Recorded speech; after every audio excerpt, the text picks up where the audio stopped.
चैतन्य महाप्रभु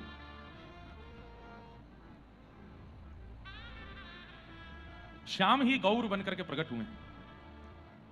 तन है श्री कृष्ण का, पर मन है श्री किशोरी जी का। तन है श्री कृष्ण का, पर तन का जो वर्ण है वो है किशोरी जी का। और कितनी आश्चर्य की बात है, तन है कृष्ण का, पर विरह और व्याकुलता भी श्री कृष्ण की ही है। एक अलग ही विषय है। कल की कथा नहीं सुनी होगी जिसने, आज का सत्र उसको समझ में नहीं आएगा, इसलिए कल का विषय सुनना बहुत जरूरी था। जो चैतन्य महाप्रभु के प्राकट्य के पीछे जो भूमिका है उसको जानना बहुत जरूरी है, और वो बहुत विस्तृत कल कही है। इसलिए कल का सत्र जिन्होंने नहीं सुना है, आज का सत्र उनको समझ में कम आएगा, लेकिन फिर भी हम थोड़ा सा कहते हैं। वैशाख पूर्णिमा और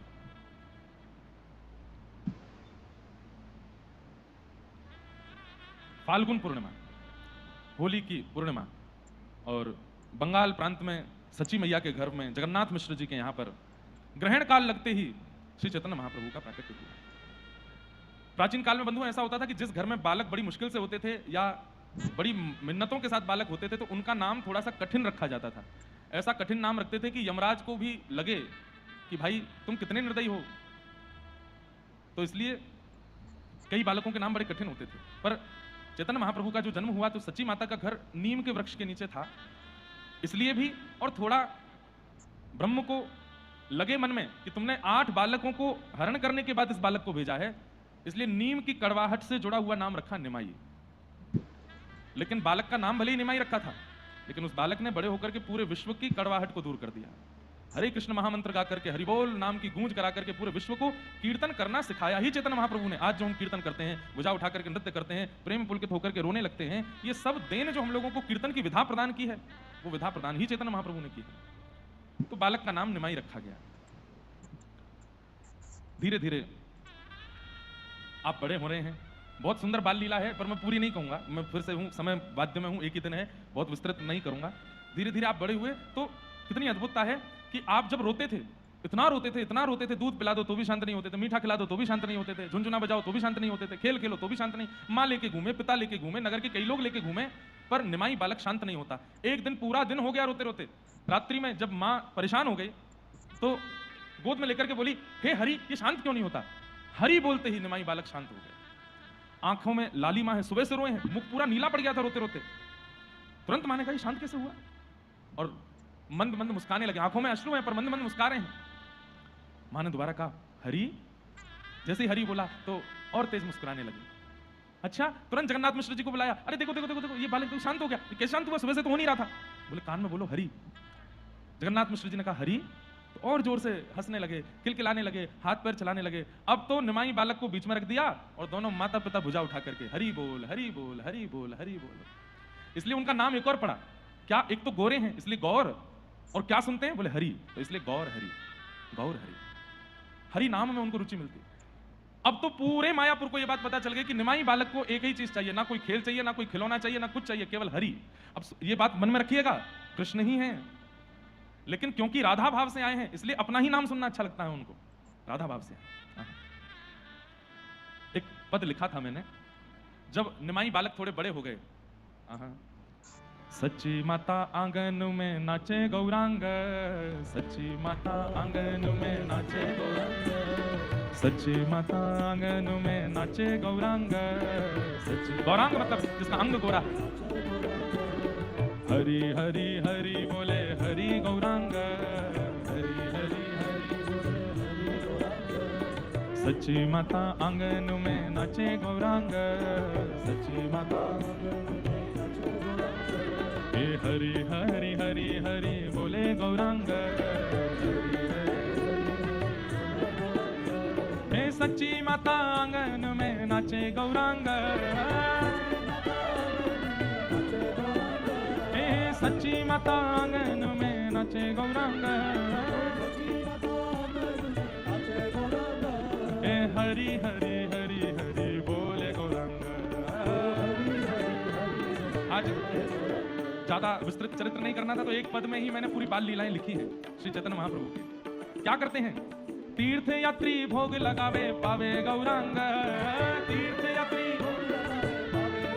मायापुर में गंगा जी के तट पर बड़े बड़े तीर्थ यात्री आते हैं। और तीर्थयात्री वहां बैठ करके अपने ठाकुर जी को खोल लेते, सामने भोग रख देते और त्वदीयं वस्तु गोविंद तुभ्यमेव समर्पयेत् ग्रहाण समको भुक्त्वा प्रसीद परमेश्वर। जैसी प्रार्थना करते गौरांग महाप्रभु सच्ची मैया के घर से दौड़ते, सामने गंगा जी का तट है और वहां यात्री भोग लगा रहे अपने ठाकुर जी का और चुपके से निमाई आते और भोग उठा करके भाग जाते, कभी किसी का कभी किसी का। सच्ची मैया इतनी परेशान है, घर में प्रसाद बनता है उसको नहीं पाते हैं। गंगा जी के घाट पर जितने वैष्णव आते हैं, चाहे जो लेके आवे, लड्डू लेके आवे, पेड़ा लेके आवे, फल लेके आवे, घर से कुछ सामग्री वो ही पाना है उनको, घर में नहीं पाते हैं। हे तीर्थ यात्री भोग लगावे पावे गौरांग, हाँ तीर्थ यात्री भोग लगावे पावे गौरांग। हे हरि बोल हरि हरि बोल गौरांग, हरि बोल हरि हरि बोल, हे हरि बोल हरि हरि बोल गौरांग, हरि बोल हरि हरि। मेरी मैया तेरे पाँव पड़ूं एक बार हरि बोल, मेरी भैया तेरे पाँव पड़ूं एक बार हरि बोल, एक बार हरि बोल बार बार हरि बोल, एक बार बोल फिर बार बार हरि बोल। सच्ची माता आंगन में नाचे गौरांग, सच्ची माता आंगन में। अब धीरे धीरे बड़े हो रहे हैं, थोड़ा थोड़ा ऊधम करते हैं। क्या करते हैं, एक दिन कोई भस्म लगाए बाबा आए, माते भिक्षाम देही, और निमाई बालक अपने घर से देख रहे हैं, जिस घर के बाहर जाकर के अपना कमंडल आगे करते हैं भिक्षाम देही, और घर के जीव निकल करके आते हैं, खूब सारी सामग्री लाते हैं, उनके कमंडल में उनकी झोली में भर देते हैं। निमाई बालक बोले ये बढ़िया है, किसी के घर जाके हम मांगते हैं कि कुछ दे दो, खाना पीना कुछ बना हो तो देते नहीं है, क्योंकि छोटे बालक है ना, तो आसपास के घरों में जाते हैं, आज क्या बना है घर में हमको पकाओ। ए निमाई बालक अपने घर जाओ, अपने घर पे मैया के हाथ का बना पाओ, यहाँ क्यों आए हो पानी। मन में सोचते हैं हमको तो भगा देते हैं, और ये भस्म लगाए बाबा घूम रहा है इसको दे देते हैं। सोई निमाई बालक अपने कुछ मित्रों के साथ जाते हैं, गंगा जी की रज अपने अंग पर लगा लेते हैं, और अंग पर लगा करके और बिल्कुल अपने बड़े बड़े केशों को जटाजूट जैसा बना के अब छोटे छोटे भिक्षुक बन करके मायापुर में घूम रहे हैं, नन्हे नन्हे से 3 वर्ष 4 वर्ष के भिक्षुक घूम रहे हैं, और द्वार द्वार जाके कहते माते भिक्षाम देही। भीतर से जब नगरवासी निकल के आते हैं और देखते हैं नन्हे से, अरे इतना छोटा भिक्षुक, ये तो पहली बार देखा हमने। निमाई दादा बोलते हैं जल्दी दे दो, समय नहीं है हमारे पास, आगे जाना है। अरे निमाई, तो आप कहते हैं कौन निमाई, मैं निमाई नहीं, मैं तो भिक्षुक हूँ। अरे मुझसे पहले मेरे बड़े वाले भिक्षुक आए, उनको तो आपने इतना सामान दिया, हमको नहीं देते। और भिक्षा मांगते मांगते जब कहीं नहीं मिली तो अपने घर ही पहुंच गए, माते भिक्षाम देही। सच्ची मैया बोली अरे इतनी करुण मीठी आवाज में भिक्षा मांगने वाला बाबा कहां से आया। बाबा को बाद में देखती हूँ, पहले भिक्षा भर ले चलती हूँ। भीतर से सारा सामान भर के, बाबा रुको रुको, अभी आई अभी आई। नहीं नहीं भैया हम जा रहे हैं, जल्दी आओ। अरे अभी आई, बस अभी आई। भीतर से सारी सामग्री लेकर के बाहर आई तो देखिए छोटे से निमाई दादा पूरे अंग पर भस्म लगाए खड़े। हे माटी अंग लगा के भिक्षा करे गौरांग, हाँ माटी अंग लगा के भिक्षा करे गौरांग। हरि बोल हरि हरि बोल गौरांग। एक लीला घटी, इनके बड़े भैया का नाम था विश्वरूप, निमाई के बड़े भैया का नाम विश्वरूप। वैदिक पाठशाला में पढ़ने जाते थे अद्वैताचार्य के यहाँ। वेद अध्ययन करके, शास्त्र अध्ययन करके इतना वैराग्य उनके चित्त में आ गया कि अब वो घर नहीं रहते थे, पाठशाला में ही रहने लगे थे। तो एक दिन माँ ने बड़ी चिंता करी, सच्ची मैया ने, ध्यान से सुनिएगा। और सच्ची मैया ने जगन्नाथ मिश्र जी से कहा कि बड़ा वाला आता ही नहीं है घर पर। तो किसी ने, रिश्तेदार ने कहा बोले ब्याह करा दो, अपने आप आएगा, बहुत विरक्ति आ रही है उसके मन में, ब्याह करा दो। तो सच्ची मैया ने संबंध वाले बुला लिए घर पर, और निमाई दादा से कहा जाओ पाठशाला से बड़े भैया को बुला के लाओ। छोटे से निमाई नाचते कूदते हुए गए अद्वैताचार्य क्या। ये अद्वैताचार्य वही हैं जिनके बारे में हम कल सुन रहे थे, 1 लाख तुलसी रोज चढ़ाते थे गंगा जी में कि श्याम सुंदर पुनः प्रकट हो जाइए पृथ्वी पर। तो ये जानते हैं कि निमाई कौन है, ये भगवान ही है। निमाई जैसे ही पहुंचे अद्वैताचार्य प्रणाम करने लगे। सब विद्यार्थी बोले गुरुजी इनको प्रणाम क्यों करते हो, हमारे गांव का सबसे उपद्रवी बालक है निमाई, और गुरुजी उसको प्रणाम करते हैं। जैसे ही गुरुजी प्रणाम करते तो निमाई सब बालकों को देख के बोलते देखो तुम्हारे आचार्य तक प्रणाम करते हो, तुम लोग चलो सब प्रणाम करो उनको, तुम्हारे गुरुजी प्रणाम करते तुम भी करो। विश्वरूप जी आए, ए निमाई क्यों आया तू पाठशाला, माँ ने बुलाया आपको, जल्दी चलो। अद्वैताचार्य बोले माँ बुला रही है, जाओ। निमाई लेकर के आए। जैसे ही विश्वरूप जी घर आए तो वहां देखा लड़की वाले बैठे हैं और संबंध की बातें चल रही हैं। विश्वरूप जी ने कहा माँ ये सब क्या हो रहा है। बोले कि अब तेरा विवाह पक्का कर रही हूं मैं, और तेरे को विवाह करना पड़ेगा, और ये सब ये विरक्त वैराग्य जैसी बातें मत किया कर हमारे सामने, अब तेरा ब्याह होगा। विश्वरूप जी बोले, मैं संसार की निरस्ता जान चुका हूं मां, मैं आपसे प्रार्थना करता हूं मेरा विवाह मत करना। और बस थोड़ी देर का विवाद करके विश्वरूप जी घर छोड़ के चले गए और फिर कभी लौट करके नहीं आए। तो इस बात से इतनी चिंतित हो गई सच्ची मैया, उन्होंने जगन्नाथ मिश्र जी से कहा, मैं एक पुत्र खो चुकी हूं, 8 बालक मेरे गर्भ से जा चुके हैं, एक निमाई बचा है, अब मैं इसको गुरुकुल नहीं भेजूंगी, ये पढ़ने लिखने नहीं जाएगा। क्यों वहां जाएगा गुरुजनों के बीच में रहकर, इसको भी कहीं संन्यास विरक्ति ना हो जाए, मैं किसके भरोसे रहूंगी। निमाई की आयु हो गई पढ़ने की, लेकिन मां भेजती नहीं है। तो एक दिन निमाई दादा बोले, मां मुझे भेज दो विद्यालय। बोले नहीं, कहीं विद्यालय नहीं जाना, घर पे रहो, कहीं नहीं जाना। तो कितने बिल्कुल श्री बालकृष्ण जैसी लीलाएं हैं। आपने अपने एक मित्र को बुलाया और उस मित्र से कहा, आज एक अभिनय करते हैं। बोले कैसा अभिनय। बोले मैं सूरदास बनके तेरे कंधा पे हाथ धर के घूमेंगे और पूरे नगर में घूमते घूमते कहेंगे, कोई रोटी खवा दो, कोई दाल भात खवा दो, लकड़ी लेकर के तेरे कंधा पे हाथ धर के मैं चलूंगा। वो ठीक है। आगे आगे मित्र चल रहा है, पीछे पीछे निमाई अपने आंख बंद करके ऐसे अंधों की भांति चल रहे हैं। अरे कोई भिक्षा पवा दो, कोई रोटी अन्न दान कुछ कर दो। सब जगह पूरे नगर में हो गया, अरे निमाई ये क्या हो गया। बोले कुछ नहीं, बस अन्न पवा दो, रोटी पवा दो। सब निमाई के पीछे पीछे घर तक आ गए। अपनी ही मैया के द्वार पर जाके बोले, अरे माते भिक्षाम देही, कुछ भिक्षा दे दो। सच्ची मैया भीतर से निकल गया, ये निमाई क्या करता है, ये कैसा अभिनय कर रहा है, नेत्र बंद करके क्या क्या कर रहा है। मां भिक्षा मांग रहा हूं। भिक्षा क्यों मांग रहा है भिक्षा, तेरा घर है, परिवार है, माता है, पिता है, सब कुछ है, फिर भिक्षा क्यों मांग रहा है। बोले नहीं मां, वो अभी के नहीं, मैं आगे के लिए अभ्यास कर रहा हूं। बोले आगे के लिए, हाँ क्योंकि आप मुझे विद्यालय भेज नहीं रही हो, अनपढ़ कमार जब मैं रह जाऊंगा तो फिर भिक्षा मांग के ही पाना पड़ेगा ना मुझको, घर घर जाकर के भीख ही मांगनी पड़ेगी। तो इसलिए अभी से अभ्यास कर रहा हूं उसका, ताकि अभी से अभ्यास हो जाऊंगा तो 18-19 वर्ष में भिक्षा मांगने की बहुत अच्छी कला आ जाएगी मेरे अंदर मैया, फिर मैं भूखा नहीं रहा करूंगा। क्योंकि आप और पिताजी तो पूरी योजना बना चुके हैं कि मैं भूखा रहूं। ऐसी शिक्षा मैया को दी। जगन्नाथ मिश्र जी मुस्कुराए, बोले देवी ये बालक सामान्य बुद्धि वाला नहीं है, देखो हमने विद्यालय जाना बंद कराया तो ये क्या अभिनय कर रहा है, लेकिन इसकी बात कितनी गंभीर है।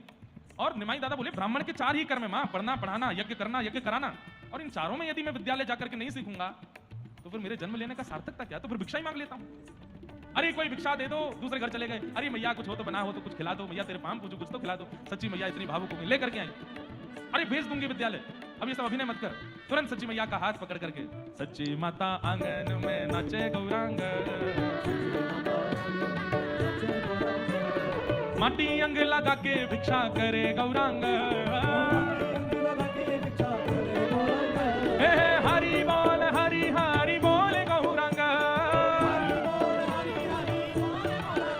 हाँ हरि बोल हरि हरि बोल गौरांग,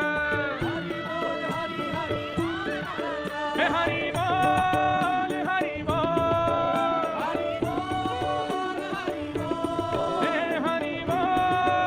हरि बोल,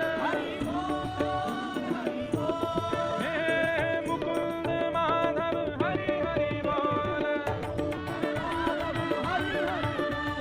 मुकुंद माधव हरि हरि बोल। सच्ची माता आंगन में नाचे गौरांग, सच्ची माता आंगन में नाचे, गैया बछड़ा जीव संग खेले गौरांग। गंगा के तट पर बैठे रहते थे तो वहीं एक ग्राम सिंह कुत्ता, वो बेचारा थोड़ा सा बीमार हो गया था, तो निमाई जाते पूरे दिन उसकी सेवा करते, उसके पैर में कभी कुछ लगा देना, घर से कुछ सामग्री लाके उसको खिला देना, उसी को संग रखते। अब तो स्थिति है घर ही ले आए, माँ ने फटकारा, क्या कर रहे हो। बोले माँ मेरा मित्र है, मेरे संग रहता है, इससे मुझे बहुत प्रीति है। बोले घर में नहीं लाना, बाहर रखो इसको। तो बाहर ही रहते थे लेकिन उसकी बड़ी सेवा करते थे। उसका नाम रख दिया था उन्होंने गंगादास। क्यों, बोले गंगा जी से मिला है मुझको तो इसका नाम गंगादास है। और वो ग्राम सिंह भी इतना बढ़िया कि वो जैसे ही निमाई बोलते गंगादास, तुरंत पूछ उठा के दौड़ के आता, उसको प्रसाद पवाते, उसको नाम सुनाते, उसके एक भुजा दोनों भुजाओं को लेकर के उसको भी नृत्य कराते, और बछड़ाओं के साथ खेलते, बछियाओं के साथ खेलते, सब जीवों के साथ खेलते। पूरे नगर के बालकों को इकट्ठा करके गंगा जी के तट पर दोनों भुजा ऊपर करवा करके हरि बोल हरि बोल, हरि हरि बोल, हरि बोल हरि, नाम गुण गाऊंगो एक बार हरि बोल, मैं द्वारे द्वारे जाऊंगो एक बार हरि बोल, एक बार हरि बोल, बार बार हरि बोल, हाँ एक बार हरि बोल, बार बार हरि बोल। ये सच्ची माता आंगन में नाचे गौरांग, सच्ची माता आंगन में नाचे गौरांग, ये सच्ची माता आंगन में नाचे गौरांग,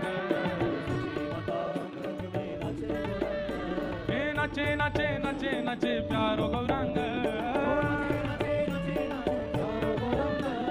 नाचे नाचे नाचे नाचे नाचे गौरांग, नाचे नाचे नाचे नाचे नाचे गौरांग, ओ नाचे नाचे नाचे नाचे नाचे गौरांग, ये सच्ची माता आंगन में नाचे गौरांग, हरि बोल हरि बोल हरि हरि, हरि बोल हरि बोल हरि हरि,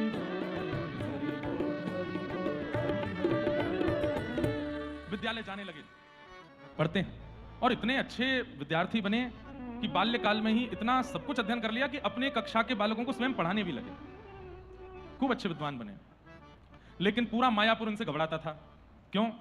अगर ये रास्ते से सामने से चले आ रहे हैं और उसी रास्ते से अगर कोई और भी आ रहा है तो वो बच के निकल नहीं सकता बगल से, या तो उसकी धोती खींच देंगे, या तो उसका कपड़ा फाड़ देंगे, या उसको छेड़ेंगे जरूर, क्योंकि कृष्ण तन है ना, तो थोड़े तो चुलबुले बनेंगे ही।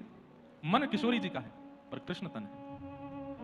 एक बात बोलूं बंधु, चैतन्य महाप्रभु के चरित्र से एक बात भी अनुभव में आई, जो व्यक्ति बहुत चुलबुला होता है ना, बहुत खेलता है, उदम मचाता है, सबको खुश कर देता है, जिस सभा में पहुंच देता है सबको आनंदित कर देता है, जब उसके जीवन में विरह आता है ना तो सबको रुवाता है, और उसको विरह में कोई देख नहीं पाता। महाप्रभु जी के जीवन काल में जब विरह का भाव प्रकट होता है ना, और वो विरह जाएगा ही नहीं, एक बार आता है, अंतिम समय तक रहता है।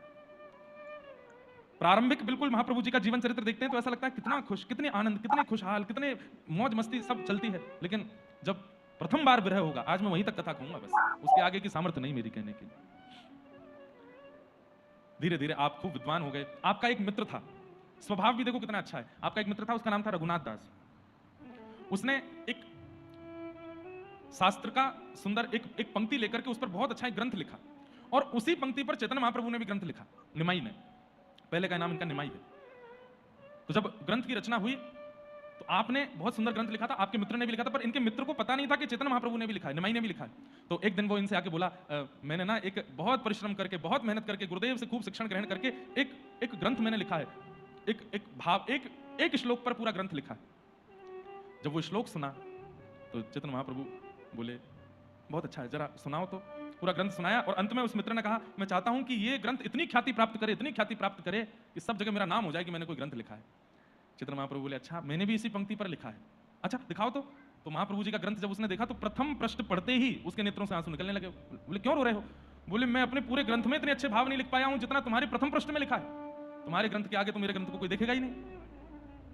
निमाई दादा बोले, बस इतनी सी बात, ऐसे क्यों कहते हो? अपना ग्रंथ लिया, तुरंत गंगा जी में डाल दिया। बोले, ग्रंथ तेरा ही रहेगा, मेरा कोई ग्रंथ नहीं रहेगा, सब जगह तेरे ग्रंथ की ख्याति होगी। और सुन, अपने ग्रंथ में कुछ ये चीज कर दे, इतना इसको बढ़िया कर दो। और वो परिवर्तन करा करके अपने सखा का ग्रंथ सर्वव्याप करवा दिया, और अपने ग्रंथ को गंगा जी में बहा दिया। ऐसे स्वभाव विचार वाले भक्त होते नहीं है बंधु, बहुत कम होते हैं। यही ऐसी ही कथा आती है कि श्री हनुमान जी महाराज ने पूरे रामचरित्र का निर्माण किया, अपने हाथ के नख से पूरा रामचरित्र लिखा था पत्थर पर। लेकिन श्री वाल्मीकि जी महाराज ने जब रचना की तो हनुमान जी महाराज का ग्रंथ देख करके उनको लगा कि मेरे में तो कुछ है ही नहीं, जो जो भाव हनुमान जी ने लिखे हैं मेरे आगे तो बिल्कुल सूक्ष्म है। और इस बात से उनको थोड़ी लगने लगा कि अब मेरा ग्रंथ तो कोई नहीं पढ़ेगा, हनुमान जी इतना अच्छा लिख गए। हनुमान जी ने कहा, बस इतनी सी बात, तुरंत पूरा ग्रंथ प्रवाहित कर दिया समुद्र में। बोले, बिल्कुल निश्चिंत रहो, आपका ग्रंथ ही सर्वमान्य हो। फिर कहते हैं कि हनुमान जी की कृपा से फिर गोस्वामी तुलसीदास जी ने जब मानस की रचना की तो मानस में कई भाव जो वर्णित हैं, जो कहीं नहीं मिलते हैं, वो हनुमान जी की कृपा से, क्योंकि हनुमान जी की रामायण बड़ी अद्भुत थी। ऐसे त्याग वाले, अत्यंत परिश्रम करके, अत्यंत श्रम करके भी श्रेय ना लेने वाले आजकल लोग होते नहीं, पर ठाकुर जी और ठाकुर जी के भक्त ऐसे ही होते हैं। धीरे धीरे आपकी अवस्था बड़ी होने लगी। माँ ने कहा, अब निमाई का ब्याह करो। और एक बड़ी अच्छी कथा है, 2 विवाह हुए थे। पहली पत्नी उनका भगवत धाम गमन हो गया था, इसके बाद फिर दूसरा विवाह फिर हुआ था। तो पहली पत्नी का नाम लक्ष्मी प्रिया। कितनी सुंदर कथा है, ध्यान से सुनिएगा। ये लक्ष्मी प्रिया और दूसरी पत्नी का नाम आपकी विष्णु प्रिया। दोनों के प्रति भाव क्या है? बोले, लक्ष्मी प्रिया जो है वो किशोरी जी हैं, वो लक्ष्मी जी हैं। पहले लक्ष्मी जी के साथ में विवाह हुआ, क्योंकि ठाकुर जी आए हैं तो लक्ष्मी जी के साथ विवाह हुआ। उसके बाद ठाकुर जी ने कहा कि अब मैं विरह में जाने वाला हूं, मैं किस लिए पृथ्वी पर आया हूं कि मुझे ब्रजवासी, किशोरी जी, यशोदा मैया, नंद बाबा, ये सब जो मेरे लिए रोए हैं, इनके ऋण से उऋण होना, उसके लिए मुझे रोना पड़ेगा, विरह में जाना पड़ेगा, और लक्ष्मी विरह को नहीं सह पाएगी। विरह को कौन सह सकता है? बोले मेरे व्रज त्यागने के बाद यशोदा मैया, नंद बाबा, गोपियों के, किशोरी जी के अश्रु बिंदु को जिसने धारण किया वो है पृथ्वी, भूदेवी, नारायण की दूसरी पत्नी श्रीदेवी और भूदेवी। बोले जिसने उनके विरह को सहा था, आज भी बंधुओं वृंदावन में बोरिंग करने पर यहां पानी मीठा है, 5 कदम बाद वही पानी खारा मिलेगा। क्यों? कहते हैं व्रज गोपियों के आंसू हैं, कृष्ण विरह में रोए हुए ब्रजवासियों के आंसू हैं कि वृंदावन में यमुना जी बहती हैं, नदी के किनारे किसी नगर का पानी खारा नहीं होता, मीठा ही होता है। गोदावरी जी के तट पर कहीं बोरिंग करो, सब जगह मीठा ही पानी होगा, क्योंकि भीतर स्रोत गोदावरी जी का ही है। लेकिन वृंदावन में कैसी अद्भुतता है कि यमुना जी के तट पर भी बोरिंग करने पर खारा पानी आ जाता है, जबकि यमुना जी का जल खारा नहीं है। हमारे यहाँ कहते हैं ये ब्रजवासियों के आंसू हैं जो कृष्ण विरह में रोए। कितना रोए थे, इसलिए तो ठाकुर जी के चित्त फटा जाता है कि मैं इन ब्रजवासियों के लिए अब मैं रोऊंगा जाकर के। तो जब भगवान ने विचार किया कि ये विरह लक्ष्मी नहीं सह पाएंगी, ये विरह तो भूमि ही सह सकती है, क्योंकि इसी ने किशोरी जी के अश्रुबिंद रखे थे अपने पास, इसलिए लक्ष्मी प्रिया जी का फिर भगवत धाम गमन हुआ, फिर विष्णु प्रिया जी से इनका विवाह हुआ। अब ये तो अंतरंग बात है, पर प्रकट लीला में क्या हुआ? मायापुर के एक ब्राह्मण थे, उनकी पुत्री का नाम लक्ष्मी प्रिया। जब मां ने कहा कि मैंने तुम्हारा विवाह पक्का कर दिया है, तो निमाई बोले किससे? बोले लक्ष्मी प्रिया से। बोले लक्ष्मी प्रिया वो 4 गली दूर जो रहती है वो? बोले हाँ। कितनी मधुर कथा है। जब निमाई बाल्यकाल में यात्रियों का भोग पा लेते थे और फिर यात्रियों के चंदन आदि लगा करके स्वयं ही बन के बैठ जाते थे, बोले तुम सब यात्रीगण जो यहाँ आए हो, तुम्हारी भक्ति, तुम्हारी तीर्थ यात्रा, तुम्हारा नाम जब सबका फल देखो, भगवान तुम्हारे सामने बैठे, चलो प्रणाम करो। तो उस समय ये लक्ष्मी प्रिया ये वहीं गंगा स्नान करने आती थी और पुष्प आदि लेके आती थी, तो ये आकर के सीधे निमाई की पूजा करने लगती थी। तो निमाई बोलते अरे मैं तो यात्रियों को बावड़ा बना रहा हूँ, पागल बना रहा हूँ, तुम क्यों मेरी पूजा कर रही हो? भगवान की पूजा करो ना। बोले जो भगवान के स्थान पर बैठा है, भगवान बन के बैठा है, वही तो भगवान है, मैं आपकी पूजा कर देती हूँ, चरणों में पुष्प चढ़ा देती है, माला पहना देती है, तिलक कर देती है। जब ये प्रणाम करती तो निमाई आशीर्वाद देते, मेरे जैसा ही सुंदर वर मिलेगा तुमको। ऐसे बाल लीला में करते थे। लेकिन आज इनको क्या पता था कि इनका ही विवाह हो जाएगा। लक्ष्मी प्रिया जी के साथ आपका विवाह हुआ। कुछ समय बाद किसी कारण से उनका भगवत धाम गमन हो गया। निमाई बड़े शोक में चले गए। शोकातुर खेलते हुए बालक को शोक में मां देख नहीं पाई और सब लोगों की आज्ञा से अब दूसरे विवाह का प्रस्ताव हुआ। निमाई राजी तो नहीं थे करने के लिए, लेकिन मां की इच्छा थी कि परिवार है, सब देखना है, कर लो। अब किन से ब्याह है? बोले विष्णु प्रिया से। वो भी मायापुर में ही रहती थी। विष्णु प्रिया जी जो हैं ये निमाई जी से 10 साल छोटी हैं। मतलब अब निमाई की आयु 20 वर्ष की है और विष्णु प्रिया जो है वो 10 वर्ष की है, 10 साल छोटी हैं। और उससे भी ज्यादा आश्चर्य की बात कि जब विष्णु प्रिया का जन्म हुआ था तो निमाई उनके घर पर भोजन करने गए थे। तो निमाई का तो यही था, अपने ग्वाल बालों के साथ जितने भी मायापुर में बालक होते सबके यहाँ जाते, सबके यहाँ जाकर के खूब उछल कूद करके आनंद करते, ओ नया बालक आया है हमारे नगर में। आज विष्णु प्रिया जी से आपका विवाह हुआ और विवाह के बाद सब आनंद चल रहा था। 3 महीने हुए विवाह को। तब एक दिन आप सोचे में चिंतन में बैठे थे, विद्यार्थियों को पढ़ाते थे विद्यालय में, बहुत विद्वान थे और बस छोटा सा बस एक क्रम चल रहा था। एक दिन बैठे बैठे आप अचानक से सोचना, हाँ एक बात मैं बताना भूल गया कि आपका जब यज्ञोपवीत संस्कार हुआ था 11 वर्ष की अवस्था में, उसके कुछ दिन बाद ही आपके पिताजी जगन्नाथ मिश्र जी का भगवत धाम गमन हो गया था। तो आज निमाई सोचने लगे, माँ पिताजी को गए हुए इतने वर्ष हो गए, मैं अब गया जी जाके उनका श्राद्ध कराऊं। तो सची माँ बोली अभी ब्याह को 3 महीने हुए और लोक परंपरा कहती है कि ब्याह के 1 वर्ष तक कोई व्रत नहीं, नियम नहीं, धाम नहीं, ऐसा नियम है कि नहीं करना चाहिए, मत करो। बोले माँ अब ये सब तो लोक परंपरा की बात है, लेकिन मैं पिता की आज्ञा का कैसे उल्लंघन करूँ? वो कह के गए थे कि मेरा ज्ञान में श्राद्ध करना, अब गृहस्थाश्रम तो चलता रहेगा, माँ मुझे आज्ञा दो। माँ ने कहा अकेली मैं नहीं हूँ घर में, पत्नी भी है तुम्हारी, वो आज्ञा नहीं देगी तो नहीं जाओगे। विष्णु प्रिया के पास गए, मैं गया जी जाना चाहता हूँ पिताजी का श्राद्ध आदि क्रम करने, तुम आज्ञा दे दो। विष्णु प्रिया इतनी समर्पित थी, कैसी बात कर रहे हैं आप, आज्ञा? मेरे प्रभु हैं आप, मेरे सर्वस्व हैं आप, आपकी जैसी इच्छा होगी वो मुझे राजी है। बोले नहीं, ब्याह को 3 महीने हुए, सब लोग कह रहे हैं कि अभी विष्णु प्रिया के हाथ की मेहंदी भी पूरी तरह हटी नहीं है और तुम तीर्थ यात्रा पर जा रहे हो। बंधु उस समय में तीर्थ यात्रा पर जाना ही बहुत बड़ी बात होती थी, पता ही नहीं होता था कि लौट के आएगा कि नहीं। साधन तो होते नहीं थे, दुर्गम रास्ते होते थे, रहने सहने के लिए कोई गेस्ट हाउस ये सब तो होते नहीं थे, वन में ही रहना पड़ता था, हिंसक जीव बहुत होते थे। तो तीर्थ यात्रा की चर्चा होती, घर में मातम होने लगता था, पता नहीं अभी लौट के आएगा कि नहीं। तो इसलिए बड़ी संकोच की बात थी, लेकिन विष्णु प्रिया जी ने कह दिया आप जाइए, लेकिन एक वचन दे दीजिए। बोले क्या? जब तक आप लौट करके नहीं आएंगे तब तक मैं अन्न सेवन नहीं करूंगी, केवल जल पीऊंगी और फल पाऊंगी। नहीं ऐसा क्यों करना है, माँ की सेवा करनी है, घर देखना है। बोले कि आपको रोकने जाने में मैं नहीं रोकती, तो मेरे नियम में भी आप मत रोकिए, मैं व्रत करूंगी। आप आकर के जब पहली बार अन्न पाएंगे, आपका उच्छिष्ट वो पाकर के ही फिर मैं पारण करूंगी। ठीक है, ध्यान रखना अपना, मैं जाता हूं। और बंधुओं, हंसते खेलते निमाई का ये अंतिम रूप है। माँ ने कहा अकेले जा रहे हो? नहीं, सब विद्यार्थी जा रहे हैं मेरे साथ में, सबको दर्शन करा के लाता हूँ गया जी में। अच्छा, अपने मामा को साथ लेकर के जाओ, वो भी अच्छे विद्वान पंडित थे, चंद्रशेखर मिश्र आचार्य नाम था उनका। तो अपने मामा और विद्यार्थियों के साथ श्री निमाई मायापुर से गया जी के लिए निकल पड़े। गया जी गए, वहां पहुंच करके आपने प्रथम दर्शन एक स्थान के किए, ब्राह्मणों को बुला करके वहां की महिमा पूछी, विद्यार्थियों से कहा कि भिक्षा लेकर के आओ गांव में जाकर के। विद्यार्थी सब भिक्षा लेने के लिए गए तो तीर्थ यात्री वो जितने भी ब्राह्मणों घरों में गए तो सब ब्राह्मणों को गौर से देखते, एक के भी यज्ञोपवीत नहीं था। तो भिक्षा लेने के लिए जाते, बिना यज्ञोपवीत के ब्राह्मण को देख के नहीं नहीं नहीं हम आगे से कहीं ले लेंगे, नहीं चाहिए। इस प्रकार पूरे नगर में घूमे, एक भी यज्ञोपवीत वाला ब्राह्मण नहीं मिला उनको। संध्या का समय हुआ, रात्रि में खाली हाथ लौट करके आए तो निमाई ने पूछा कुछ लेकर के नहीं आए? बोले पूरे ब्राह्मण यहाँ पे ब्राह्मण उचित कर्म ही नहीं करते, यज्ञोपवीत नहीं पहनते, कैसे लेके आए? बंधुओं, उस रात्रि में चैतन्य महाप्रभु को भयंकर ज्वर चढ़ा, बुखार आ गया। सुबह उठ करके खूब औषधियां दी लेकिन बुखार ठीक नहीं हुआ। तो सबने पूछा क्या हुआ है? तब चैतन्य महाप्रभु बोले धाम वासियों के प्रति अपराध हुआ है। भले यहाँ के ब्राह्मण जनेऊ नहीं पहनते लेकिन वो धाम में रहते हैं, वो कैसे भी हैं, वो धामवासी हैं, उनके प्रति हमसे अपराध हो गया कि हमने उनमें दोष देख करके उनकी भिक्षा नहीं ली है, इसीलिए ये ज्वर चढ़ा है। जाओ उन्हीं ब्राह्मणों के यहाँ जो यज्ञोपवीत नहीं पहनते, उन्हीं के यहाँ से भिक्षा लेके आओ, उनकी भिक्षा पाऊंगा तभी मेरा बुखार जाएगा। और उन्हीं ब्राह्मणों के यहाँ से भिक्षा लेकर के आए, जैसी निमाई दादा ने पाई तो बुखार उतर गया। माने सब विद्यार्थियों को बताया कि धामवासियों के प्रति कभी निंदा की भावना मत रखो। हम वृंदावन जाते हैं बंधुओं, जगन्नाथपुरी जाते हैं, द्वारिका जाते हैं, तो कई बार वहां के लोकल लोग, वहां के पंडा पुजारी, वहां के उनके व्यवहार देख करके हमारे मन में दोष आ जाता है। देखिए, व्यवहार उचित करना ये उनका दायित्व है, लेकिन वो नहीं कर रहे हैं, मन में पीड़ा तो होती है, लेकिन फिर भी दोष मत देखो, वो भी एक धाम के प्रति अपराध हो जाता है। हाँ, कोई पाप की श्रेणी का कर्म कर रहा है तो उसके लिए तो फिर दंड होना चाहिए, लेकिन सामान्य सी क्रिया है और हम लोग बहुत उम्मीद रख के जाते हैं, वृंदावन जा रहे हैं तो वृंदावनवासी ऐसे होंगे, वृंदावन के ब्रजवासी ऐसे होंगे, वहां के ब्राह्मण ऐसे होंगे, पर जाकर के हमको वैसा नहीं मिलता है तो हमारे मन में दोष आ जाता है, वो धाम के प्रति अपराध है। सब जगह दर्शन कर रहे थे, तभी आपने चंद्रशेखर आचार्य जी से पूछा और क्या है गया जी में?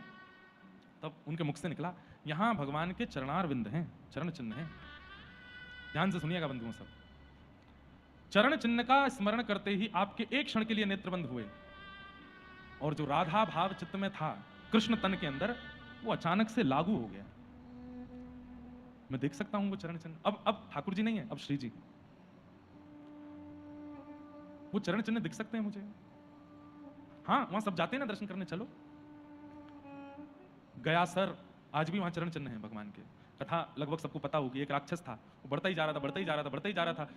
देवताओं ने कहा कि ये कुछ समय में स्वर्ग लोक तक आ जाएगा, इसको रोकिए। भगवान ने कहा तुम सारे देवता इसके ऊपर चढ़ जाओ, इसकी गति को रोको। नहीं रुके, स्वर्ग लोक पार करके उसकी हाइट जो थी बढ़ती जा रही थी। तब अंततो गत्वा भगवान को अपना चरण उसके सिर पर रखना पड़ा, जैसे ही चरण रखे पुनः समाप्त हो गया और पूरे गया क्षेत्र में उसका शरीर ही विलीन हो गया। तुरंत उसने भगवान के चरणों को प्रणाम करके कहा कि नाथ, मैं यही चाहता था कि आप बस अपना चरण पधरा दीजिए।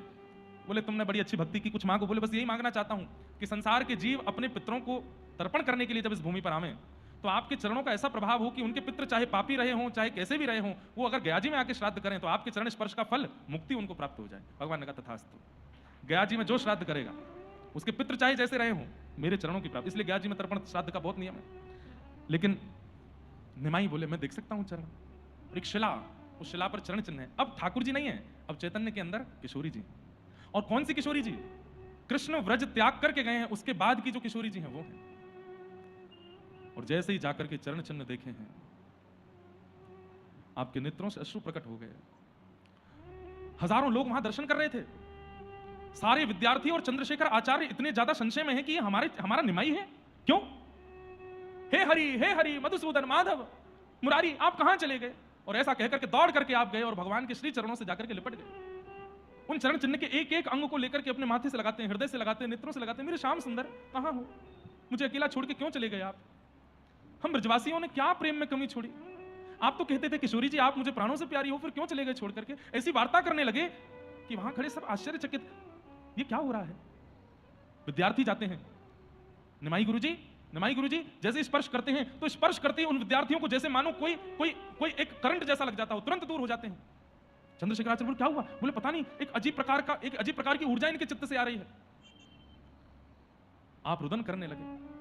अच्छा उस वृक्ष के पीछे हो? तुरंत दौड़ करके उस वृक्ष के पीछे जाते हैं और वहां जाकर के देखते हैं नहीं मिलते। ऐसी बावड़ी जैसी स्थिति हो गई और ऐसी स्थिति कभी किसी ने नहीं देखी थी निमाई की। क्यों? गोपी भाव, राधा भाव अब प्रकट हो रहा है। और बंधुओं, चैतन्य चरित्र यदि आप सुन रहे हैं तो चैतन्य महाप्रभु की स्थिति को आप यही समझिएगा कि लाखों ब्रजवासी, यशोदा मैया, नंद बाबा और किशोरी जी एक साथ एक रूप में आ गए। चैतन्य की स्थिति सुनकर के आप अनुमान लगा लीजिएगा कि ब्रजवासियों की स्थिति क्या है। वृक्ष पर नहीं है, अरे वो पर्वत गिरिराज जी है ना, वहां होंगे, वहां गैया चरा रहे होंगे, दौड़ करके निमाई वहां की ओर दौड़े, अरे सब, अरे वो गिरिराज जी नहीं है, ये गया जी है, नहीं नहीं वो गिरिराज है, वहां गैया है, वहां पे कृष्ण खड़े हैं, वहां पे सब मधुमंगल सीता में सब खड़े हैं, मेरी बात निहार रहे होंगे, मैं जाती हूँ ना, रास करेंगे मेरे साथ, दौड़ करके वहां जाते हैं, सब रोकते हैं, अरे निमाई ये गया है, ये वृंदावन नहीं है। फिर दौड़ करके वापस आते हैं, फिर चरणों को आकर के देखने लगते हैं, रोने लगते हैं, श्याम सुंदर कहां हो, आ जाओ ना। स्थिति ऐसी हुई कि आसपास के पत्थरों से जाकर के टकराने लगे, रक्त मंडित हो गया शरीर। निकुंज में बैठी हुई किशोरी जी रुदन कर रही है, मैंने कहा था नहीं सह पाएंगे आप, क्यों मांगा मेरा हृदय मुझसे, मैं बोल रही थी, ये मैं थी जो सह गई उस विरह को, श्याम सुंदर आप नहीं सह पाओगे। आज कृष्ण अपने ही विरह में व्याकुल है। कृष्ण व्रत छोड़ करके गए हैं तो क्या स्थिति ब्रजवासियों की हुई, आज उस स्थिति का अनुभव स्वयं कृष्ण कर रहे हैं। तभी वहां माधवेंद्रपुरी दास के शिष्य ईश्वरपुरी जी महाराज बैठे थे पास में, चैतन्य महाप्रभु के गुरु। उन्होंने जब देखा ये क्या कोलाहल हो रहा है, इतनी भागदौड़ हो रही है, लोग चिल्ला रहे हैं, क्या बात है, तभी आकर के देखा तो निमाई की तन की स्थिति बता रहे हैं, सर से पैर तक कितने घाव हुए, क्यों, कृष्ण विरह में कभी इधर गिरते हैं, कभी उधर गिरते हैं, कभी किसी पत्थर से टकरा जाते हैं, और बालक आदि सब थरथर कांप रहे हैं अपने गुरु को इस अवस्था में देख के। और चंद्रशेखर जी तो समझ ही नहीं पा रहे, कोई प्रेत आ गया है, किसी ने जादू कर दिया, ये हो क्या गया है इसको। बंधुओं, हमारे शरीर में जितने भी हड्डियों के जॉइंट्स हैं ना, सारे जोड़ों से हड्डियां अलग हो चुकी हैं, ऊपर चढ़ चुकी हैं एक दूसरे के, ऐसे तन की स्थिति हो गई है। और बस रो रहे हैं, हाँ गोविंद, हाँ माधव, हाँ मधुसूदन, हाँ केशव, हाँ मुरारी, हे प्राणनाथ, हे प्रियतम, कहां हो, हे श्याम सुंदर, मेरे कृष्ण को कोई ले आओ, मेरे नंद नंदन को कोई ले आओ। बस ऐसा ही कहते कहते रो रहे हैं।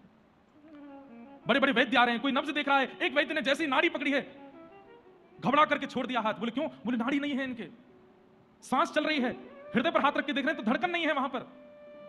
बड़े बड़े वैद्य सब लौट लौट करके जा रहे हैं, बोले हमारी सोच से परे स्थिति है तन की, ये क्या हो रहा है। तभी वहां ईश्वरपुरी जी आए, और ईश्वरपुरी जी ने आकर के जब चैतन्य महाप्रभु को देखा, बोले ये रोग नहीं है, ये रोग नहीं है, ये कोई पीड़ा नहीं है, तो बोले प्रेम रस में विभोर है, ये कृष्ण विरह है, ये प्रेम पुलकित, प्रेम की 10 अवस्थाएं पार होती हैं, 9 अवस्थाएं पार होती हैं, 8 अवस्थाएं पार होती हैं, तो उस समय प्रेमी के तन की जो स्थिति होती है वो हो गई है। चंद्रशेखर जी और सब बालक विद्यार्थी हमारे गुरुजी को बचा लीजिए ना, क्या हो गया है इनको। ईश्वरपुरी जी बोले गोपी गीत आता है, बोला हाँ, तुरंत बैठो गोपी गीत का गान करो। सब बालक घेर करके बैठे हैं, बीच में चैतन्य महाप्रभु भावावेश में, नेत्रों से अश्रुओं की पिचकारियां चल रही हैं। किशोरी जी हैं, कृष्ण तन में, किशोरी जी हैं कृष्ण विरह में। सब बालक ईश्वरपुरी जी के साथ गा रहे हैं, जयति तेधिकं जन्मना वृजः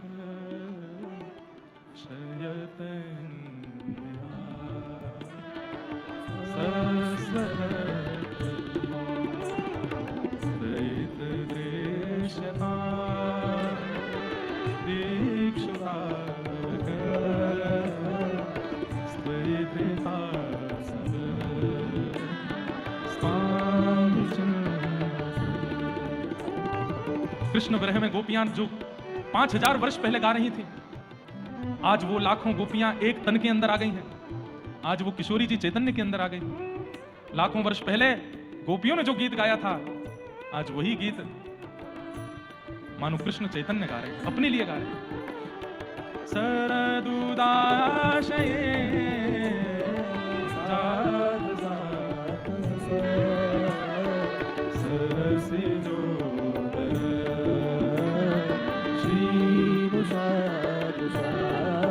और जैसे जैसे वो बालक गा रहे हैं, चैतन्य खड़े होते जा रहे हैं। सूरनाथ दे अशुल्क दासिका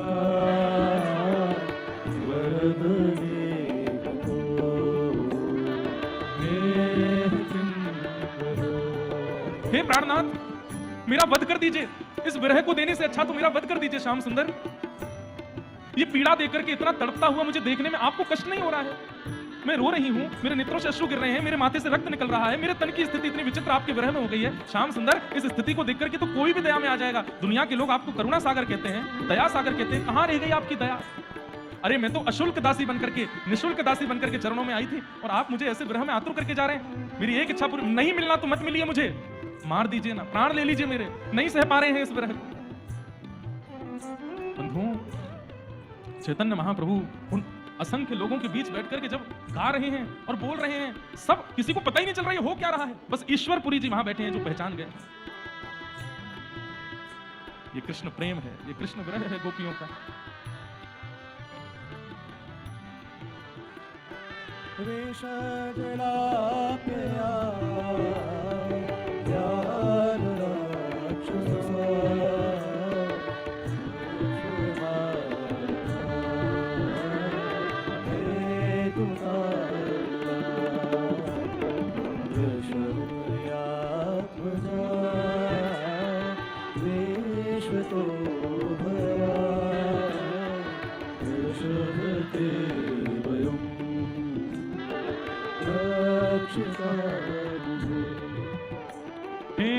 खलु गोपिका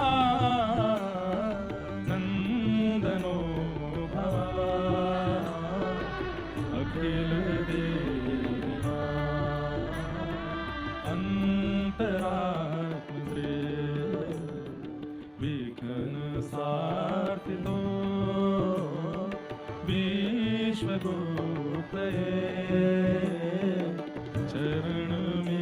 दसम स्कंद भगवान का वक्ष स्थल है। उस दसम स्कंद का ये रास पंचाध्यायी भगवान के पंच प्राण हैं और रास पंचाध्यायी का गोपी गीत भगवान का हृदय है, कृष्ण को बहुत प्रिय है।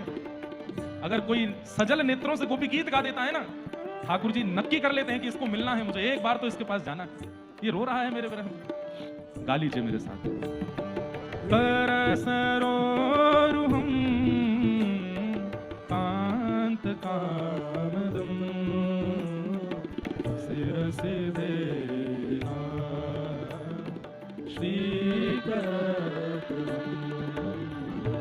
ब्रज जनार्तिहं वीरयोषिता निज जन स्मय हंसस्मित भज सखे भवा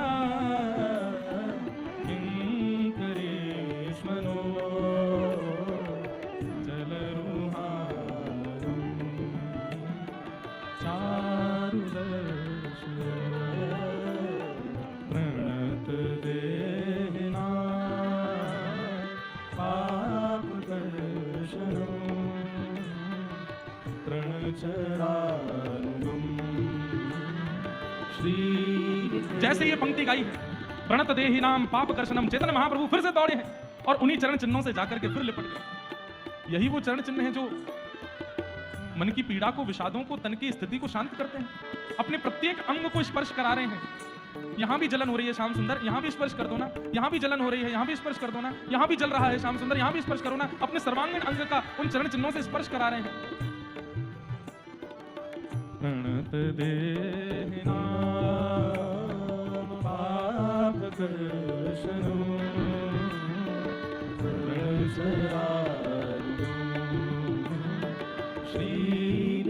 और जैसे भाव लिखे हैं वो सब भाव, अरे नहीं दूर हो रही है पीड़ा, यहाँ की जलन नहीं जा रही है। अरे श्याम सुंदर, आपने तो चरण रख करके उस कालिया नाग के फण पर अपने चरण पधरा करके उसके समस्त विष को दूर कर दिया था, विषादों को दूर कर दिया था। मैं ऐसी अभागिन हूं कि आपके चरण स्पर्श से मेरी पीड़ा दूर नहीं हो रही। फणी फणार्पितं ते पदाम्बुजं कृणुकुचे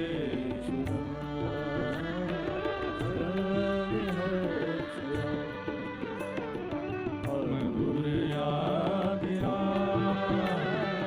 वल्लुवाक्या बुधमनोज्ञया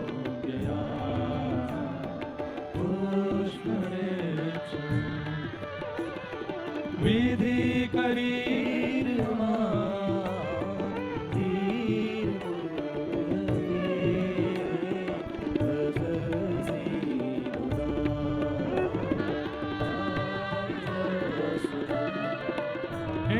तब कथामृतम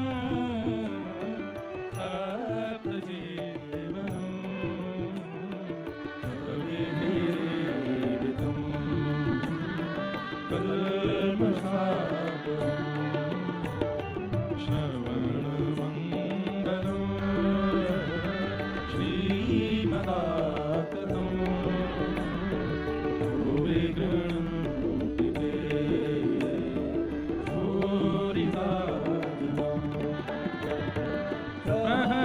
तं प्रिय प्रेम वीक्षणम् विहरणं च ते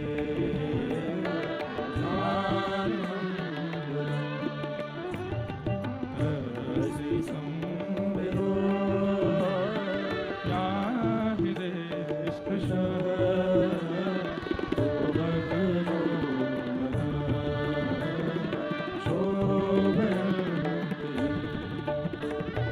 चलसि यत् प्रजा चारयपशु नलिनु सुन्दरं प्राप्यते शीलतृणाङ्कुरैः शीदति तिनः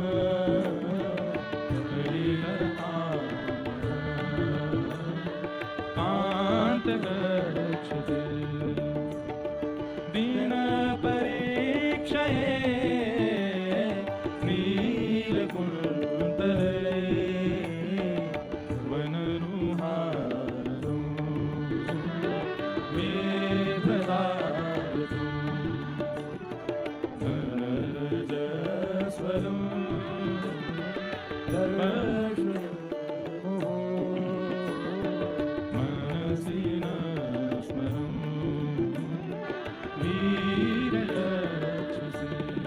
और जैसे ही यह श्लोक प्रारंभ हुआ है, चैतन्य महाप्रभु इतने भावावेश में आ गए कि अब तो कोई सहन ही नहीं कर पा रहा है उनकी उस भाव को।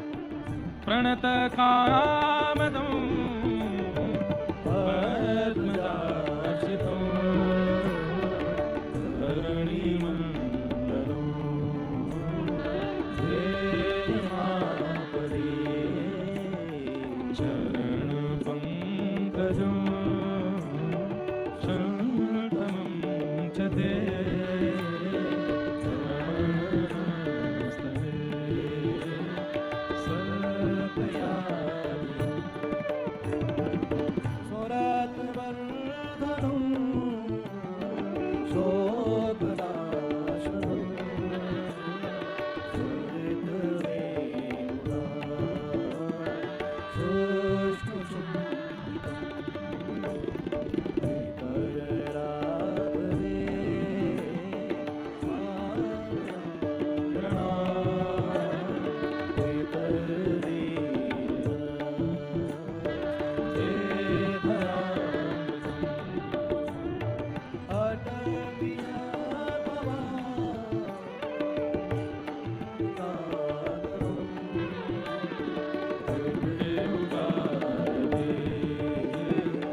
पतिसुतान्वय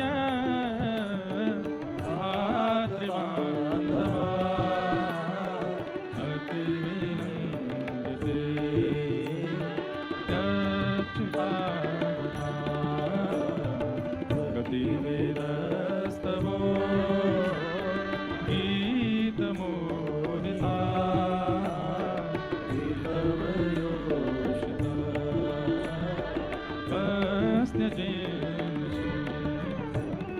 रहसि संविदो दीक्षयोदयो रहसि तारकं प्रेम वीक्षणं बहदुरश्रियो वीक्ष्यधाम ते मुहूर्ते स्पृहा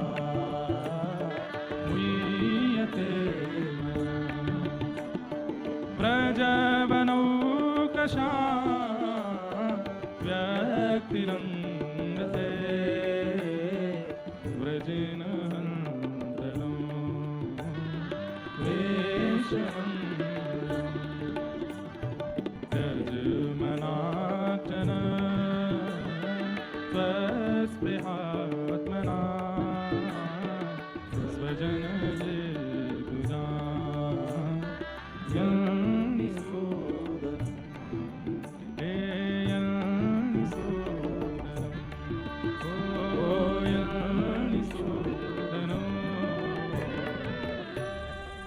यत्ते सुजात चरणां बुरुहं स्तनेषु भीतासनैः प्रियदधि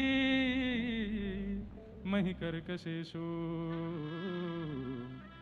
तेनाटवीमटसि तत् व्यथतेन किंस्वे पूर्वादिभिः भ्रमतिधे भवदायुषाम्। गोपी गीत का गान किया और जैसे ही गोपी गीत का गान करके ईश्वरपुरी जी ने कहा आगे का श्लोक गाओ जिसमें ठाकुर जी प्रकट होते हैं, अगर इनको ठीक करना चाहते हो तो। इति गोप्य प्रगायन्तः प्रलपन्त्यश्च चित्रधारा रुरुदुः स्वस्वरं राजन् कृष्ण दर्शन लालसा। और जैसे ही गोपियों ने रोना प्रारंभ किया है, बालक वहां गा रहे हैं और ईश्वरपुरी जी उसकी व्याख्या कर रहे हैं। इतने में ही क्या हुआ है, ताशामाभिर्भूत सौरी स्मयमाय मुखाम्बुज पीताम्बरधरश्रग्वी साक्षान् मन्मथ मन्मथ। गोपियों का रुदन देख करके श्याम सुंदर पीताम्बरी पहन करके प्रकट हो गए। जैसे ही ये बात कही है, चैतन्य महाप्रभु व्याकुल स्थिति में दौड़ने लगे। मेरे श्याम सुंदर आ गए, मेरे प्रियतम आ गए और पास ही एक तमाल वृक्ष था, उससे जाकर के आलिंगन कर लिया और बस कह रहे अब मुझे छोड़ के नहीं जाइएगा, अब मेरे पास रहिएगा। और ऐसा कहते कहते वहीं मूर्छित होकर गिर पड़े। ईश्वरपुरी जी रोते हुए गए और महाप्रभु जी के श्री अंग को अपनी गोद में लिया, सहला रहे हैं। पूरी रात बस अश्रुपात हो रहे हैं, रोम रोम से आंसू निकल रहे हैं चैतन्य महाप्रभु के, बस सिर सहला रहे हैं। प्रातः काल का समय हुआ, जब थोड़े स्वस्थ हुए, आप नेत्र खोल करके जैसे ईश्वरपुरी जी को देखा, तुरंत उनके हृदय से लग गए। आचार्य प्रवर, मैं नहीं जानता आप कौन हैं, मैं नहीं जानता आप कौन हैं, पर मुझे एक चीज का अनुभव हो गया है। क्या? मेरे श्याम सुंदर जो मुझे छोड़ के चले गए हैं ना, उनसे आप ही मुझे मिलवाओगे, आप ही मेरे गुरु हो, आप ही मेरे आचार्य हो, मुझे अभी अभी कंठी दीजिए, अभी मुझे दीक्षा दे दीजिए ना। ईश्वरपुरी जी ने तुरंत हृदय से लगाया, कान में पहले तो महामंत्र दिया, उसके बाद गुरु मंत्र दिया और दीक्षा दे दी। दीक्षा प्राप्त करते ही आप तुरंत उठ करके वृंदावन की दिशा की ओर दौड़ने लगे। सब पीछे भागे, लेकिन महाप्रभु जी रुके नहीं। सामने क्या आ रहा है ये भी विचार नहीं करते थे। नदी आती तो नदी में कूद जाते थे, पहाड़ आते तो चढ़ जाते थे। मेरा वृंदावन वहां है, मेरा वृंदावन वहां है कहते हुए दौड़ते।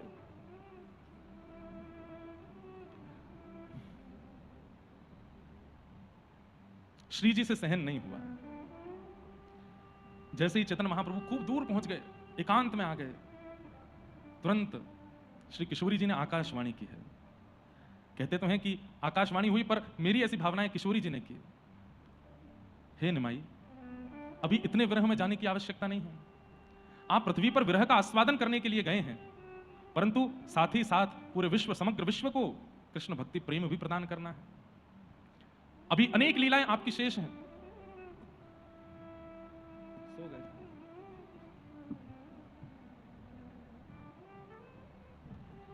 गोपी गीत के मध्य में ठाकुर जी आए और व्यास जी की गोद में आके सो गए।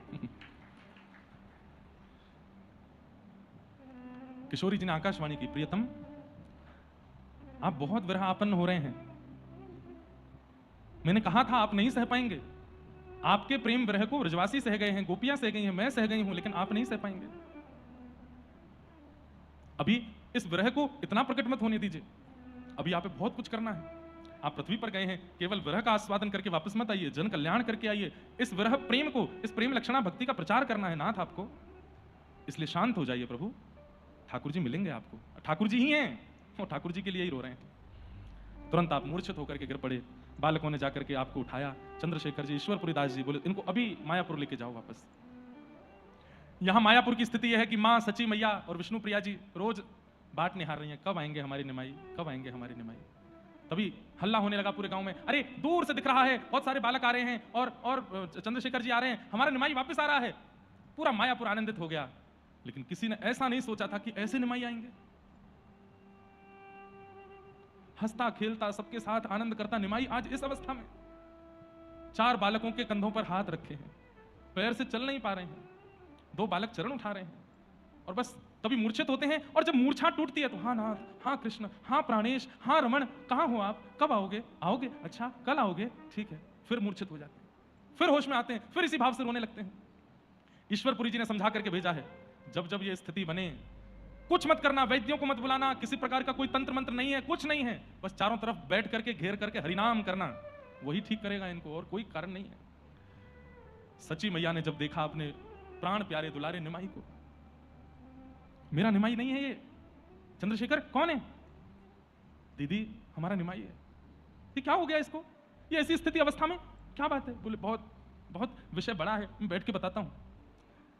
मां की हालत तो जो हुई सो हुई, पर भीतर बैठी विष्णु प्रिया जी ब्याह के 3 महीने बाद निमाई चले गए। उन्हीं को परमात्मा मानती हैं, उन्हीं को सर्वस्व मानती हैं। आज जब घर में इस प्रकार आए हैं, देख नहीं पा रही हैं। बंधुओं, महीनों से अन्न सेवन नहीं किया, और श्री महाप्रभु जी के आने के बाद तो स्थिति कितने दिनों तक महाप्रभु जी ने भी नहीं पाया, तो उनकी पत्नी ने भी सेवन नहीं किया, विष्णु प्रिया जी। वैद्य बुलाए, बड़े बड़े सबको समझाया, बोले कि इनसे इनका काम नहीं बनने वाला। चैतन्य महाप्रभु के पिताजी श्री नरसिंह दास जी उनके मित्र थे मायापुर में। वे दौड़ करके आए और आकर के उन्होंने महाप्रभु जी की स्थिति को देखा। चारों तरफ बैठ करके बस हरि नाम संकीर्तन कर रहे हैं। हरि नाम संकीर्तन जैसे ही होता है तो आप स्वस्थ हो जाते हैं, बैठ जाते हैं। धीरे धीरे धीरे अखंड नाम कीर्तन सुनते सुनते सुनते सुनते महाप्रभु जी की तन की अवस्था सामान्य हुई। उसके बाद आपने स्वयं को समझाया कि अब विरह को शांत करना है, अब इस विरह को कुछ दिन तक आने नहीं देना है, अब जीव कल्याण करना है। और आपने नगर में भ्रमण करते करते कीर्तन का प्रचार करना प्रारंभ किया। लोगों के घर घर जाकर के कहते, शाम को कीर्तन होगा, सब आना। और कीर्तन में मध्य में महाप्रभु जी खड़े होकर के उन्माद कीर्तन करते, हरे कृष्ण कृष्ण कृष्ण हरे हरे, हरे राम राम राम हरे हरे, हरि बोल हरि बोल हरि हरि बोल, हरि बोल हरि बोल हरि हरि बोल। बस यही कीर्तन कराते कराते पूरे बंगाल प्रांत को आपने भक्ति में, कृष्ण में, ठाकुर जी के भाव में निमग्न कर दिया। आगे कई लीलाएं महाप्रभु जी की हैं। अब धीरे धीरे कई सारे आपके भक्त हुए, कई सारे आपके शिष्य हुए। बंधुओं, ऐसा वर्णन आता है कि निकुंज से श्री जी ने अष्ट सखियों को भेजा है, और वे ही अलग अलग आपके आचार्य शिष्यों के रूप में आए हैं, जो चैतन्य महाप्रभु जब जब विरह आपन्न होते हैं तब तब उनको संभालते हैं। क्योंकि किशोरी जी बोली, इनको संभालने के लिए सखियों को जाना पड़ेगा। ऐसे महाप्रभु जी अब नाम प्रचार में लगे हैं और पूरे नगर को नाम प्रचार कराते हैं। बीच बीच में विरह की वो अवस्था प्रकट होती है कि जिसको सुनकर के रूह कांप जाती है। कुछ समय बाद महाप्रभु जी ने संन्यास लिया। संन्यास, अगर आपका विवाह नहीं हुआ तो माता पिता की आज्ञा होती है, और विवाह हो गया तो पत्नी की आज्ञा से होता है। विष्णु प्रिया और मां से आज्ञा ली और आपने संन्यास ग्रहण किया। संन्यास ग्रहण करने के बाद मां से कहा, अब मैं वृंदावन जा सकता हूं? तब मां ने कहा, सन्यासी को अधिकार नहीं किसी से पूछने का, वो जहां चाहे जाए, पर मेरी एक बात मान लो। क्या? वृंदावन बहुत दूर है, वृंदावन बहुत दूर है। मैं तेरे दर्शन को नहीं आऊंगी कहीं भी, तू चिंता मत कर, तू जहां रहे तू प्रसन्न रहना, लेकिन इतना दूर मत जा कि तेरे मां के प्राण निकलें तो तुझे आने में ही महीनों लग जाए। मां आप आज्ञा करो, क्या करूं? बोले, हम बंगाल क्षेत्र में रहने वालों का वृंदावन जगन्नाथपुरी है, तुम जगन्नाथपुरी चले जाओ और तुम वहीं रहो, बस प्रतीक्षा करना, किसी दिन सच्ची मां जा रही है ये खबर मिले तो आ जाना।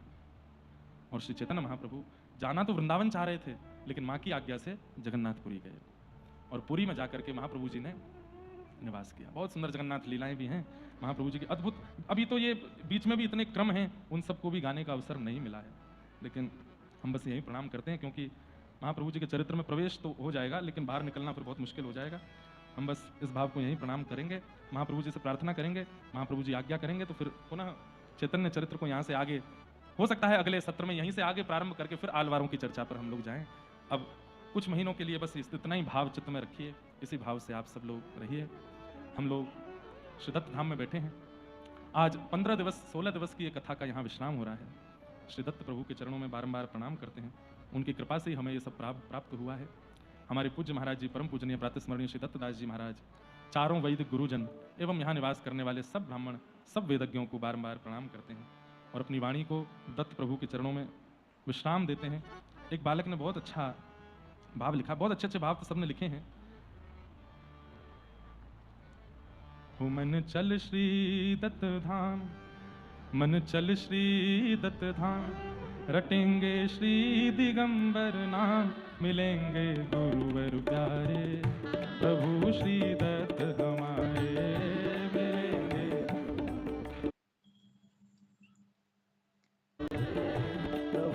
सब लोग गाओ, ओ मिलेंगे गुरुवर प्यारे दिगंबर, न चल श्री।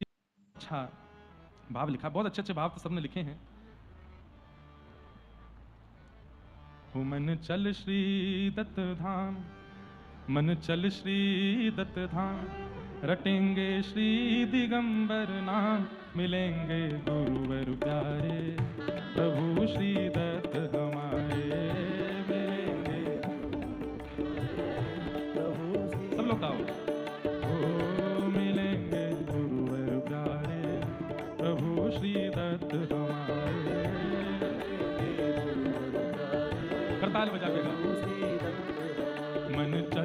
श्री दत्त धाम, मन चल श्री दत्त धाम, रटेंगे श्री दिगंबर नाम, मिलेंगे गुरुवर प्यारे प्रभु श्री दत्त हमारे, मिलेंगे गुरुवर प्यारे प्रभु श्री दत्त हमारे। क्या करेंगे तब धाम आके? प्रातः होत हम श्री गोदावरी जाएंगे, प्रातः होत हम श्री गोदावरी जाएंगे, प्रातः होत हम श्री गोदावरी जाएंगे, प्रातः होत हम श्री गोदावरी जाएंगे, और मोर पपैया श्रीपाद वल्लभ गाएंगे,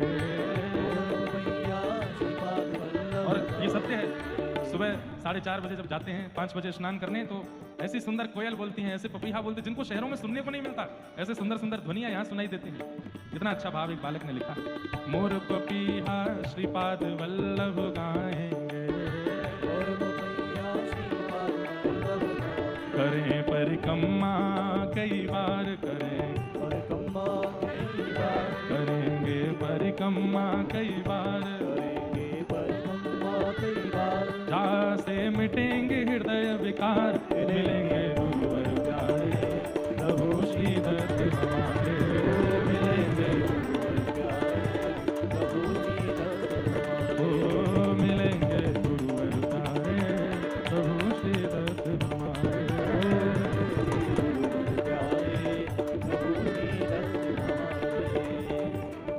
नित्य निकुंज की सुधा सभी पिलाते हैं, की सुधा सभी पिलाते हैं, हे नित्य निकुंज की सुधा सभी पिलाते हैं, निकुंज की सुधा सभी पिलाते हैं, भक्त माल से गिरधर मन हर्षाते हैं, भक्त माल से गिरधर मन हर्षाते हैं, ओ भक्त माल से गिरधर मन हर्षाते हैं, भक्त माल से गिरधर मन हर्षाते हैं, ओ कथा बौछार, हो हरि कथा बौछार, हो रही हरि कथा बौछार, हो रही हरि कथा बौछार, कर रहे भक्ति पथिक सत्कार, मिलेंगे गुरुवर प्यारे प्रभु श्री दत्त हमारे, मिलेंगे गुरुवर प्यारे प्रभु श्री दत्त हमारे, मिलेंगे गुरुवर प्यारे हरि श्री दत्त हमारे,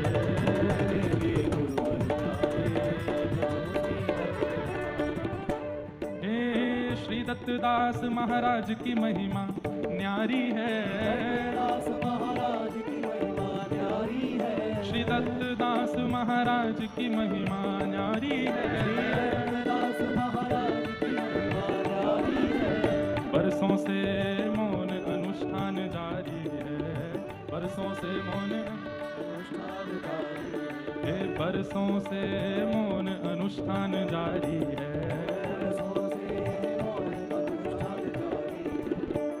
चले पुरुष चरण कई बार, चले पुरुष चरण कई बार, चले यहाँ पुरुष चरण कई बार, पुरुष चरण कई बार, विराजे वैदिक जन परिवार, मिलेंगे प्यारे प्रभु श्री दत्त हमारे,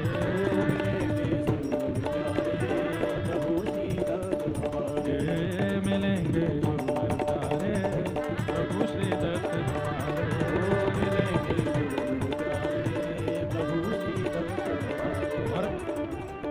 नित्य निशा बेला में पंचपदी गाएंगे, नित्य निशा बेला में पंचपदी गाएंगे, नित्य निशा बेला में पंचपदी गाएंगे, निशा बेला में पंचपदी गाएंगे, अभंग से पांडुरंग को हम भी रिझाएंगे, अभंग से पांडुरंग को हम भी रिझाएंगे, अभंग से पांडुरंग को हम भी रिझाएंगे, करें हृदय बिहारी वास, करें हृदय बिहारी वास, करें हृदय बिहारी वास, हृदय बिहारी वास, यह कह रहे हैं प्रियादास, मिलेंगे गुरुवर प्यारे प्रभु श्री दत्त हमारे,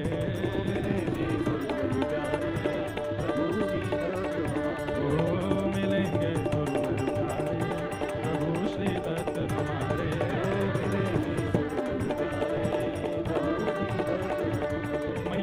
पाँव पड़ूं एक बार हरि बोल, पिया तेरे पाँव पड़ूं एक बार हरि बोल, प्रेम दाता निताई बोले गौर हरि हरि बोल, प्रेम दाता निताई बोले गौर हरि हरि बोल, हरि बोल हरि बोल हरि हरि हरि बोल, हरि बोल हरि बोल हरि हरि हरि बोल, हरि बोल हरि बोल हरि हरि हरि बोल, हरि बोल हरि बोल हरि हरि हरि बोल। मैं नाम गुण गाऊंगा हरि हरि हरि बोल, नाम गुण गाऊंगा हरि हरि हरि बोल, सबसे बुलाऊंगा हरि हरि हरि बोल, सबसे बुलाऊंगा हरि हरि हरि बोल, हरि बोल हरि बोल, हरि बोल हरि बोल, हरि बोल हरि बोल, हरि बोल हरि बोल, हरि बोल हरि बोल, हरि बोल